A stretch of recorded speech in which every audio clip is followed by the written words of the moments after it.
So here we are, folks. It was Mark Twain who said, "It ain't what you don't know that gets you into trouble. It's what you know for sure that just ain't so that does." And I feel this is a great theme for the topic over the next few minutes. And that is working with or trying to create certainty in our lives, especially when it is pretty uncertain and we are surrounded by uncertainty. Our minds are built to create certainty. It is an evolutionary concept. Uncertainty is a threat to our survival. And what our mind does, it will build in assumptions in the deep subconscious. It will fill the gaps of what we don't know. And it can actually create an illusion. And what happens is when we are not prepared for uncertainty, it can sneak up on us. And when it hits us, we are stunned. It's like that cartoon character that is running off the cliff. As it runs off the cliff, the head's up and it's running, it's on that illusionary pathway until it looks down, it sees there's nothing. And the last thing you see is a surprised look as it disappears from sight.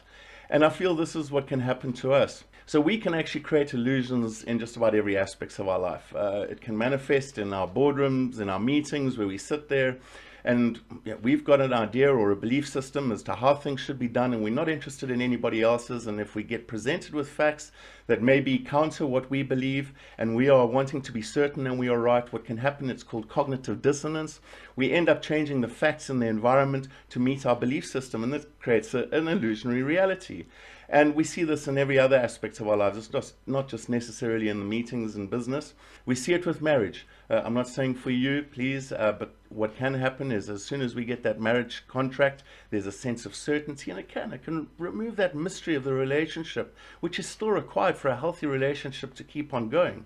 And yes, we can see it in our day-to-day lives, trying to do everything perfectly, trying to be perfect. I want to be certain that I am right, that everything is going to go according to plan. Well, it doesn't. We make mistakes, and that is part of accepting uncertainty into life, is to accept that we make mistakes. And I feel this is where it is so important to actually allow the discomfort of uncertainty into our lives, because what you resist persists. The anxiety that sneaks in at 2 o'clock in the morning when our mind scans the future and it starts to build in stories to create certainty about the future. And sometimes those stories are not necessarily very happy stories. We're creating an illusion of catastrophe. And trying to do everything instead of letting go of that control. A vital part of accepting uncertainty is to let go of the control, not doing everything for everybody else, because if you need to get done something properly, you've got to do it yourself. That may allow us to actually have a better quality of life, to maybe become more present to the moment. It doesn't necessarily mean this discomfort will disappear, but as we accept that there is uncertainty in life, maybe the discomfort is less intense. And when we are hit with uncertain moments, when things don't go according to plan, our mental capacity is better prepared to accept and to deal with those twists and turns in life.